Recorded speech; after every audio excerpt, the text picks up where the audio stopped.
Hi, എല്ലാവർക്കും saints ഡയറിയിലേക്ക് സ്വാഗതം. ഇന്ന് നമുക്ക് ചിരട്ടയിൽ എങ്ങനെയാണ് ഇഡ്ഡലി തയ്യാറാക്കുന്നത് നോക്കാം. വളരെ എളുപ്പമാണ്, നല്ല സോഫ്റ്റും നല്ല ടേസ്റ്റുമാണ്. അതെങ്ങനെയാണ് തയ്യാറാക്കുന്നത് നമുക്ക് നോക്കാം.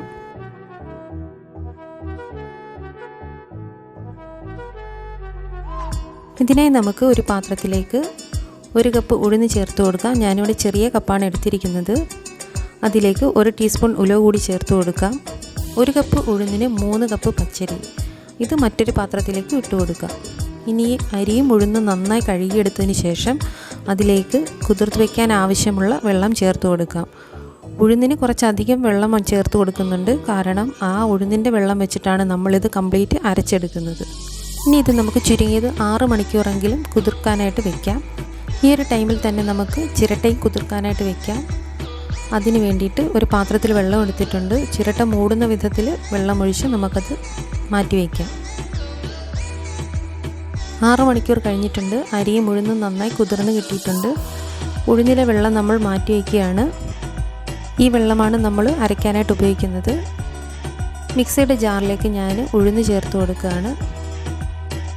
ആവശ്യത്തിന് ഒരല്പം വെള്ളം ഒഴിച്ചതിന് ശേഷം നന്നായിട്ട് അരച്ചെടുത്തുകൊണ്ട് വരാം. ഉഴുന്ന് നന്നായി തന്നെ അരഞ്ഞു കിട്ടണം, ഒരുപാട് വെള്ളം ചേർത്ത് അരയ്ക്കാനും പാടില്ല. ഇതിനെ നമുക്ക് വലിയൊരു പാത്രത്തിലേക്ക് മാറ്റാം. ഇനി നമ്മൾ കുതിർത്ത് വെച്ചിരിക്കുന്ന പച്ചരിയെ അരച്ചെടുക്കാം.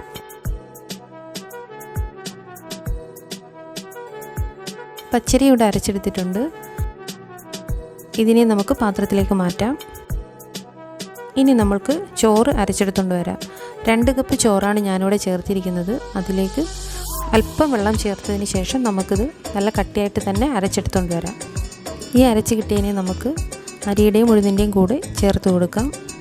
അതിനുശേഷം കൈകൊണ്ട് നന്നായി അങ്ങ് മിക്സ് ചെയ്ത് കൊടുക്കണം. മിക്സ് ചെയ്തതിന് ശേഷം കുറഞ്ഞത് 8 മണിക്കൂറെങ്കിലും നമ്മൾ അടച്ച് മാറ്റി വയ്ക്കണം.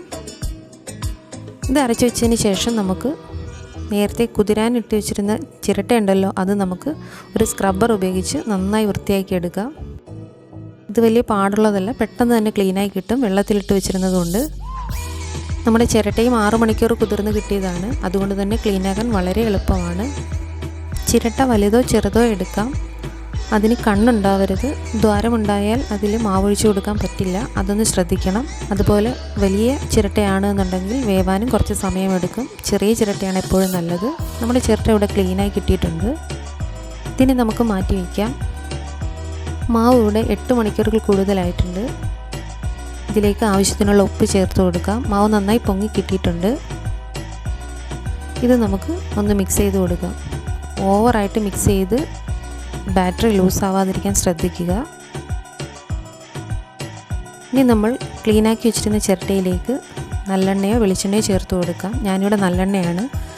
അത് ചേർത്ത് എല്ലായിടവും ഒന്ന് സ്പ്രെഡ് ചെയ്തെടുക്കാം. ഞാനിവിടെ ഇഡ്ഡലി വേവിക്കുന്നത് പ്രഷർ കുക്കറിലാണ്. എൻ്റെ കയ്യിൽ ഇഡ്ഡലി കുക്കർ ഇല്ല. കുക്കറിൽ അല്പം വെള്ളം ഒഴിച്ച് കൊടുത്തിട്ട് ഒരു റിങ് വെച്ച് കൊടുക്കാം. അതിന് മുകളിൽ നമ്മൾക്ക് ഇഡ്ഡലി തട്ട് വെച്ച് കൊടുക്കാം. ഇഡ്ഡലി തട്ടിൻ്റെ മുകളിലാണ് ചിരട്ട വയ്ക്കുന്നത്. അതിനുശേഷം നമുക്ക് മാവ് കോരി ഒഴിക്കാം.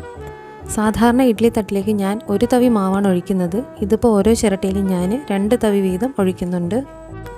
ചെറിയ ചിരട്ടയിലാണ് മാവുള്ളത് കൊണ്ട് നമുക്കിതൊരു 15 മിനിറ്റ് വേവിച്ചെടുത്താൽ മതിയാകും. വലിയ ചിരട്ടയാണ് എന്നുണ്ടെങ്കിൽ 20 മിനിറ്റോളം വേണ്ടി വരും. അതൊന്ന് ശ്രദ്ധിക്കുമല്ലോ.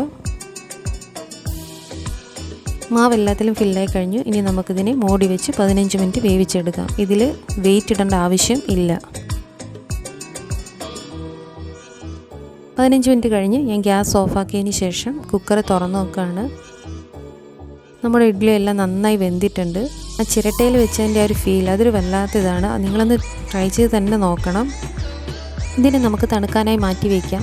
നന്നായി തണുത്തതിന് ശേഷം നമുക്കിതിനെ ഇളക്കിയെടുക്കാം. ഞാൻ ഒരു കത്തിയാണ് എടുത്തിരിക്കുന്നത്. അത് വെള്ളത്തിൽ മുക്കിയതിന് ശേഷം ഇതിൻ്റെ സൈഡിൽ നിന്ന് വിടുവിച്ചെടുക്കുകയാണ്.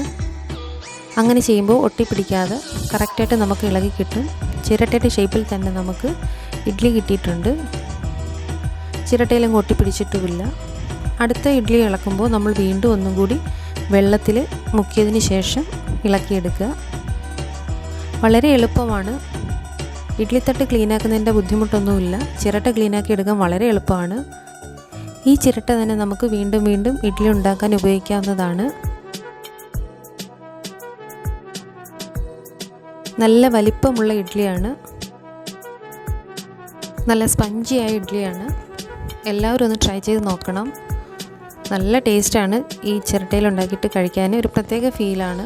ഒരിക്കലെങ്കിലും ഒന്ന് ട്രൈ ചെയ്ത് നോക്കുക, എല്ലാവർക്കും ഇഷ്ടമാവും. ഈ റെസിപ്പി നിങ്ങൾക്ക് ഇഷ്ടമായാൽ വീഡിയോ ലൈക്ക് ചെയ്യാനും ഷെയർ ചെയ്യാനും മറക്കരുത്. ചാനൽ ഇതുവരെ സബ്സ്ക്രൈബ് ചെയ്യാത്തവർ പ്ലീസ് ഒന്ന് സബ്സ്ക്രൈബ് ചെയ്യുക.